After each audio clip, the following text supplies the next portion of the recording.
Hello tout le monde, j'espère que vous allez bien. Aujourd'hui, on se retrouve pour faire un bilan de mon année de lecture en 2024. Je suis désolée pour la lumière, mais en fait, il est 14h30 et à Lille, il n'y a toujours pas de lumière. Donc, je fais au mieux.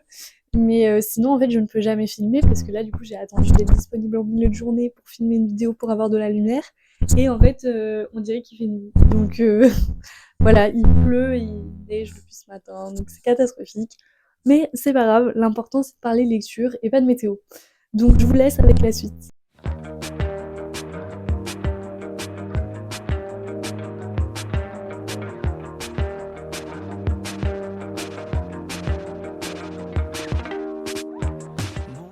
D'abord, je vais commencer avec les top 3 des lectures que je recommanderais le plus que j'ai lues en 2024. Donc je vais aller assez rapidement parce que y en a deux qui sont très connus parmi les trois. Et puis j'en parle dans mes updates lecture que je vous mettrai en barre d'infos si besoin. Mais j'aimerais quand même revenir sur mon top 1 recommandation de cette année, puisque c'est un livre qui m'a bouleversée, qui m'a marqué, et pourtant, je n'ai pas mis 5 étoiles tout de suite à ce livre, mais maintenant, avec le recul, je pense que je lui donnerai même peut-être 5,5 étoiles. Je l'ai beaucoup recommandé aux gens autour de moi, et, euh, et à raison, parce que je l'adore. Ce livre, c'est Pour que chantent les montagnes de Nguyen Phan Mai. Mon Dieu, ce livre, incroyable, incroyable, incroyable. Pourquoi? Parce qu'il est super bien écrit. On suit trois femmes de la même famille, mais trois générations différentes au Vietnam. Et en fait, on les suit chacune faire face aux défis qui sont propres à leur époque et leur personnalité et leur histoire. Et c'est bouleversant, il faut s'accrocher. Trigger warning, il y a des trucs qui peuvent choquer beaucoup. Donc si jamais vous pouvez être sensible à certaines choses, n'hésitez pas à vous renseigner avant de le lire. C'est d'ailleurs pour ça que moi, au début, je ne lui avais pas mis 5 étoiles, je lui avais mis 4,5 parce que, en fait, ça m'a pris beaucoup de temps à le lire, j'ai beaucoup pleuré, ça m'a bouleversée. Mais je pense que c'est nécessaire pour des fois, parfois, dans la lecture, c'est nécessaire. Et notamment ce livre-là, de mon côté, ça ravive aussi des histoires personnelles puisque je suis deuxième génération immigrée du Vietnam.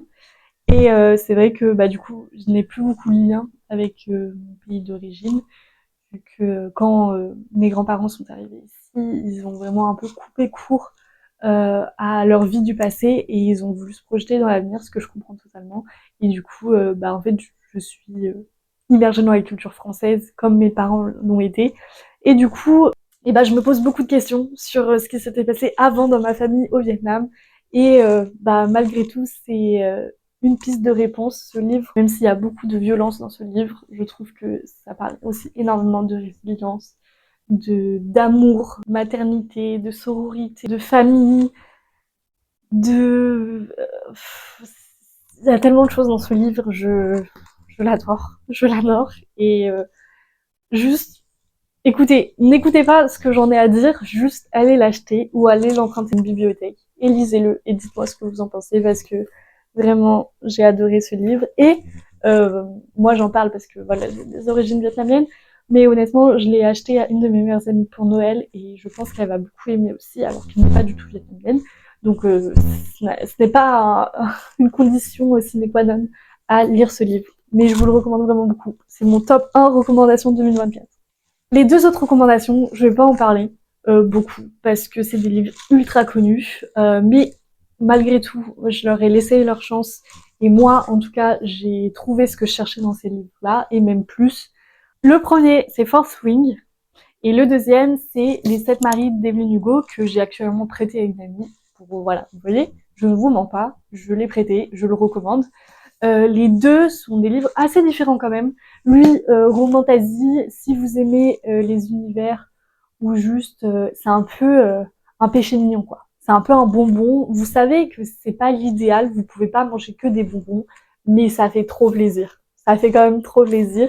Donc si vous n'êtes pas du tout dans le truc romantasy ou le truc un peu trop léger, etc., passez votre chemin en vrai parce qu'il y a des trucs quand même qui sont assez bah pas cliché je dirais mais voilà mais si vous kiffez ça vous allez kiffer lui genre vraiment c'était moi un plaisir tu vois c'est des grosses bricasses mais tu les dévores parce que ça fait du bien Et l'autre, Les 7 maris d'Evelyn Hugo, sur le coup, j'ai été vraiment surprise parce que vu que tout le monde en parlait, notamment sur les réseaux sociaux, etc., je savais pas vraiment à quoi m'attendre et je m'attendais pas aussi bien. Et vraiment, l'histoire est vraiment bien. J'ai trouvé l'écriture vraiment aussi super. Je l'ai lu en anglais et je trouve que c'est un bon roman si vous n'êtes pas hyper habitué à lire en anglais. C'est mon cas en fait, et j'ai quand même réussi à bien lire, etc. Et c'est super. L'histoire est hyper originale et tellement que un de mes objectifs justement de 2025, c'est de lire plus de livres de cette autrice parce qu'elle m'a vraiment intriguée. Donc je vous recommande ce livre si vous l'avez pas déjà lu. Mais bon, il y a quand même beaucoup de gens qui l'ont lu. Mais si justement vous voulez pas le lire parce qu'il y a eu trop de hype autour, bah écoutez, moi j'avais un peu des doutes et finalement j'ai été vraiment vraiment conquise. Donc voilà pour mes top 3 de cette année. Ah, j'ai menti, désolée. J'ai oublié. J'ai oublié quelque chose dans mon top de recommandations. Ou ça sera pas vraiment un top 3, mais c'est pas grave, je fais ce que je veux. C'est un livre que j'ai lu récemment en fait. Et je voulais vous en parler. Et je ne l'ai pas parce que je l'ai offert. Et en fait, pour tout vous dire, c'est un secret aussi. En fait, je l'ai acheté pour quelqu'un. Je l'ai acheté, je l'ai lu et je l'ai offert. Est-ce que c'est grave ou pas? Moi, je trouve ça pas si grave. Voilà, bref. Du coup, c'est un tout petit livre que j'ai lu en moins d'une heure et c'est le plaidoyer de Gisèle Halimi sur l'avortement. Donc en gros, c'est une affaire. Il y a une petite de 16 ans qui s'est fait violer. Du coup, elle a procédé à un avortement clandestin puisque à l'époque, c'était illégal encore en France. Et là, on assiste au procès, pas de la petite, parce que la petite, elle a eu son propre procès en huis clos quelques mois avant. Et là, on assiste au procès de sa mère et de 2 autres femmes qui l'ont aidé à avorter. C'est tout simplement le plaidoyer de l'avocate de ces femmes. Donc c'est pour ça que c'est très court, puisque c'est un plaidoyer. Donc c'est en fait le discours que l'avocate va faire pour défendre les accusés. Je n'ai pas fait de droit, donc peut-être que mes propos sont approximatifs, mais voilà. Dans le secteur du féminisme, etc., il est très connu parce que bah, c'est un énorme discours sur la liberté du corps et la liberté à l'avortement. Et moi j'ai adoré, ça m'a énormément émue, ça m'a énormément touchée. J'ai ressenti plein de choses en le lisant et c'est très très bien écrit. Enfin, le plaidoyer est très bien écrit et très touchant. C'était dans la fin des années 70, je crois, donc c'est il n'y a pas si longtemps que ça du tout. Et ça remet un peu les choses en place, je pense, notamment sur les droits qu'on pense acquis et qui ne le sont pas. Notamment le droit à l'avortement, c'est ouvertement un droit qui est en train de vaciller un peu partout dans le monde. Donc voilà, je trouve que c'est une lecture vraiment...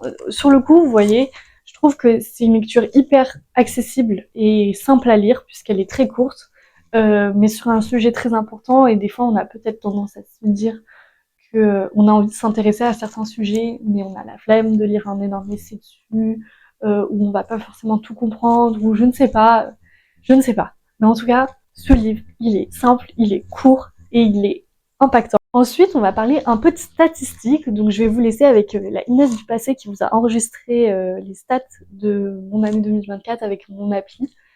Mais globalement, j'avais pour objectif 24 livres et j'en ai lu 32. Donc je suis très contente. Je vous laisse avec le clip de la Inès qui décortique mes statistiques maintenant. Alors, d'un point de vue statistique de mon année 2024, donc déjà en 2024, j'ai utilisé une nouvelle application. C'est Bookmori. Donc je mettrai l'icône sur l'écran. Donc pourquoi cette application? Parce qu'avant, je mettais juste les livres que je lisais sur ma liste de notes. Et du coup, cette année, je voulais un suivi un peu plus poussé, on va dire. Et du coup, j'avais déjà utilisé Booknote un peu plus tôt, il y a quelques années. Et j'aimais bien, mais je sais pas, j'étais pas convaincue. Donc là, j'ai voulu réutiliser Goodreads. Sauf qu'en fait, apparemment, j'ai créé un compte il y a 8 ans, voire plus. Et je n'ai pas accès, je n'ai pas réussi à me reconnecter, j'ai fait les démarches, mot de passe oublié et tout, je n'ai pas réussi. Donc, j'ai cherché une autre, et je suis tombée sur celle-là, Bookmori, qui me plaît bien. Le truc qui est à savoir avec cette appli, c'est que c'est pas un réseau social de livres. Donc c'est pas comme Goodreads ou Blognote où on peut suivre aussi en fait les autres utilisateurs, ce qu'ils ont commenté, etc., etc. Ça c'est vraiment juste une banque personnelle de suivi de livres, de lecture. Moi ça me convient parce que j'aime bien, comme ça je me compare pas aux autres, j'ai mes petits trucs tranquillement sur cette appli. Et du coup, l'interface, elle ressemble à ça, sachant que c'est une appli française aussi. Donc voilà. Ou je sais pas, mais en tout cas, moi, elle est en français. Donc voilà. Donc là, c'est ma lecture en cours. Donc je vais pas vous en parler plus parce que c'est en rapport avec une vidéo que je vais sortir après. Mais voilà, je suis en train de lire La Nuit des Temps de Barjavel. Je suis à la moitié. Et donc si j'en avais d'autres, là vous voyez, j'en aurais plusieurs. Là pour l'instant, j'en ai qu'un. Ensuite, ça c'est ma liste, on va dire, de souhaits, genre ma TBR. Non, ma pile à lire. Enfin en gros, les livres qui m'intéressent et que j'ai mais que je n'ai pas encore lu. Et je peux aussi régler pour mettre ma liste de souhaits. Donc c'est des livres que j'ai enregistrés que j'aimerais lire mais que je n'ai pas. Donc moi je préfère mettre que les livres que j'ai dans ma bibliothèque pour voir un peu ce qui me reste à lire. Donc là c'est vraiment ma pile à lire on va dire. Parce que c'est le livre que j'ai et que je n'ai pas encore lu. Voilà, donc il y a 22 livres. Donc ma liste de souhaits, comme je vous ai dit, donc ça c'est les livres qui m'intéressent et que je rentre. Sachant que du coup, je la mets que à jour depuis février-mars 2024, cette appli. Là c'est, alors ça moi j'adore, c'est les livres à rendre. Donc quand j'emprunte un livre à la bibliothèque, je peux mettre ici les livres que j'ai empruntés et il me dit quand je dois le rendre. Moi je trouve ça incroyable. Donc là il me reste 4 jours pour lire La Nuit des Temps de Barjavel que j'ai emprunté à la bibliothèque. Donc voilà. Ensuite, mon calendrier de lecture. Donc ça en gros c'est sous forme comme ça et on peut voir combien de temps on a duré sur nos différents livres, etc. Donc par mois. Voilà. Statistiques quotidiennes, c'est en gros, on peut enregistrer notre temps de lecture quand on lit. Donc moi par exemple là, imaginons je commence à lire Barjavel, je vais enregistrer le temps de lecture. Voilà, je peux mettre un compte à rebours pour si jamais j'ai envie de lire un certain temps, il va au bout de 30 minutes par exemple, je mets 30 minutes là. Et il me fera une petite sonnerie pour me dire que c'est bon, j'ai atteint mes 30 minutes de lecture. Voilà, je peux enregistrer des notes aussi. Donc ça, vu que l'appli est gratuite, les notes, il faut regarder des pubs pour les enregistrer. Mais honnêtement, moi ça me dérange pas beaucoup parce que je remplis des notes, mais pas non plus énormément. Du coup, quand j'ai vraiment envie, ça me dérange pas. Je mets la pub, elle dure longtemps, mais j'enlève le son et puis voilà. Et les notes... elle se retrouve après ici, dans le petit voilà, où là il y a toutes les notes du coup que j'ai enregistrées sur les différents livres et on peut mettre la page et on peut aussi surligner, etc. Voilà. Ensuite, quand on revient à la page principale, donc ce que je vous disais, c'est qu'on peut enregistrer son temps de lecture, mais ce n'est pas obligatoire. Moi, j'ai une amie, je lui ai conseillé l'appli, par exemple, elle le fait pas du tout.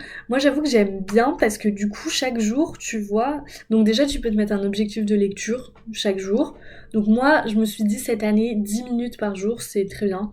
Je préfère lire tous les jours un petit peu que pas tous les jours et beaucoup. Je sais pas si... Voilà. Mais par exemple, vous voyez, hier, j'ai lu 48 minutes, 32 minutes, etc.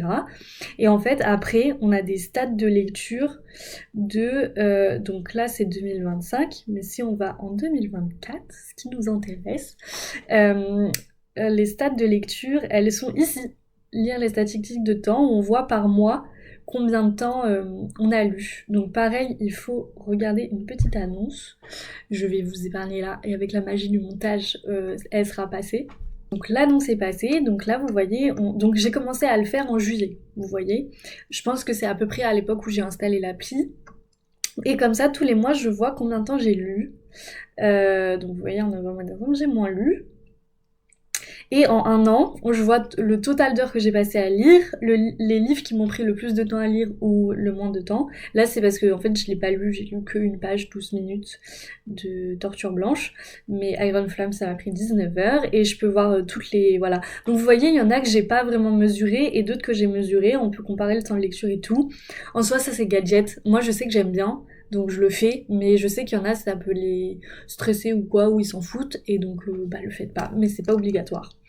Donc, au niveau des statistiques annuelles, j'ai quand même rempli les livres que j'avais lus en début d'année, mais juste, j'ai dit que je les ai lus, quoi. Euh, donc, mon objectif cette année, moi, c'était 24 livres, parce que en 2023, du coup, j'avais comme objectif 23 livres pour 2023, et du coup, je m'étais dit, 2024, 24 livres pour 2024, assez simple finalement comme raisonnement, mais c'était bien. Et j'ai lu 33 livres, dont un livre pour enfants. Donc on va dire 32 livres, 32 romans, véritablement. Et vous voyez au niveau de la répartition, c'est très aléatoire. Il y a des livres où j'ai plus ou moins lu. Et mon pic, donc, c'était en octobre où j'ai lu 6 livres. Voilà, donc en un an, j'ai lu 33 livres. La moyenne, c'est 2,8 livres par mois. Et le livre où j'ai le plus lu. Ensuite, en statistique, on a aussi les livres les plus gros, le nombre de pages. Donc là, on voit que moi, c'est Le Comte de Monte-Cristo, tome 1, qui est le livre le plus gros que j'ai lu cette année, suivi de Fourth Wing et de Circé, sachant que ça, c'est des livres papier, parce que là, on voit que j'ai lu donc 7 livres électroniques pour 26 livres papier. Donc là, c'est à peu près la même. Et statistiques par auteur, du coup, j'ai lu beaucoup de Sarah J. Maas, puisque j'ai lu les 4 premiers tomes de la saga Throne of Glass. Donc c'est l'autrice que j'ai le plus lu. Et après, du Naomi Novik, parce que j'ai lu les 2 derniers tomes de la trilogie Scholomance, et Déraciné Naomi Novik. Voilà. Ensuite, les éditeurs aussi, si on veut. Donc là, c'est un peu kiff-kiff. La note moyenne que j'ai donnée au livre, elle est de 3,7. Donc je trouve ça pas mal. Je suis assez gentille en général en termes de notes. Et après, il y a les livres que j'ai lus selon les mois avec la note que je leur ai donnée à chaque fois. Donc voilà pour les statistiques. Je reviens. Merci Inès des statistiques. J'aimerais rajouter comme statistique que j'ai aussi compté le nombre d'autrices et d'auteurs que j'ai lus, parce que j'étais curieuse. Et du coup, j'ai lu 18 autrices pour 25 au total, auteurs-autrices. Donc je suis attirée plus facilement par des livres écrits par des autrices. Donc c'est assez marrant. Et ça serait cool de le faire aussi par origine, mais je n'avais pas la foi de le faire moi-même. Mais voilà, c'était anecdotique, mais je trouvais ça intéressant de le relever. Ensuite, on va continuer avec une question un peu toute bête, mais que je trouve intéressante. C'est comment décrirais-je mon année de lecture 2024 ? Donc globalement, moi il faut savoir que si vous n'avez pas vu ma vidéo Newbie Booktube Tag, où je vous parle un peu plus de d'où vient ma passion pour la lecture, etc., que d'ailleurs j'aime beaucoup, même si j'étais moins à l'aise devant la caméra et que j'étais malade. Mais je vous la recommande quand même parce que si vous voulez un peu plus apprendre à me connaître, c'est un très bon moyen. Donc il faut savoir que moi la lecture, j'ai eu un petit creux, on va dire, pendant mes études supérieures, même si j'y suis toujours, mais là c'est un peu plus chill, ça va. Et en fait, j'adore, là vraiment cette année, j'ai l'impression que c'est un peu, en partie, on va dire, une année de revitalité en termes de lecture, de vraiment où je l'ai remis dans un secteur très important de ma vie, une priorité, on va dire. C'est quelque chose que cette année j'ai vraiment beaucoup fait. J'ai beaucoup aimé ouvrir ma chaîne YouTube par exemple. J'ai beaucoup aimé en parler, beaucoup de lecture, etc. Je suis aussi très contente parce que je trouve que j'ai lu des livres assez différents les uns des autres. Et pour moi, c'est quand même quelque chose d'important dans la lecture, de lire des choses diversifiées. En tout cas, dans mon expérience de lecture, je respecte totalement les personnes qui lisent qu'un type, un genre précis de livre. Je comprends. Et tant mieux parce que la lecture, pour moi, c'est hyper propre à chacun. Et le plus important, c'est de se faire plaisir et prendre du plaisir. Donc, je pense que ça passe par différents moyens pour chacun. Moi, ça passe par le moyen du fait de lire des choses différentes. Je suis aussi contente parce que j'ai découvert pas mal d'auteurs-autrices. Cette année aussi, j'ai essayé donc, vu que j'ai incensément repris un peu la lecture, j'ai pas mal dépensé en termes de livres, mais à la fin, j'ai quand même essayé de me réapproprier la médiathèque de la ville dans laquelle j'étudie, parce que quand j'étais au lycée, j'utilisais énormément la médiathèque, parce qu'elle était juste à côté de chez moi et elle était incroyable. Mais du coup, c'est vrai que depuis que je suis en études supérieures, j'ai pris le réflexe d'acheter mes livres. Et là, du coup, j'ai vraiment pris le temps de découvrir en fait tout simplement la médiathèque de là où je suis et de prendre l'habitude d'aller là-bas pour emprunter mes livres. Donc ça, je suis très contente aussi. Et voilà, sinon en fait, c'est beaucoup de plaisir cette année de lecture. Ce qu'on va faire, c'est que on va diviser cette vidéo en deux. Donc là, j'en ai fini pour vous parler de 2024. Et dans la prochaine vidéo, je vous parlerai de 2025, de mes objectifs, des lectures qui me donnent envie, de mes premiers achats livresques de 2025 aussi. Bon, en tout cas, j'espère que votre année 2024 vous a plu, que vous avez passé une bonne année, etc. Et si ce n'est pas le cas, c'est finito. Donc, vous inquiétez pas, cette année est finie. Et l'important maintenant, c'est la prochaine. Donc, je vous laisse ici, si elle est déjà sortie, la vidéo de 2025. Et entre-temps, j'espère que vous allez passer des bons moments, etc. Et je vous retrouve bientôt pour 2025.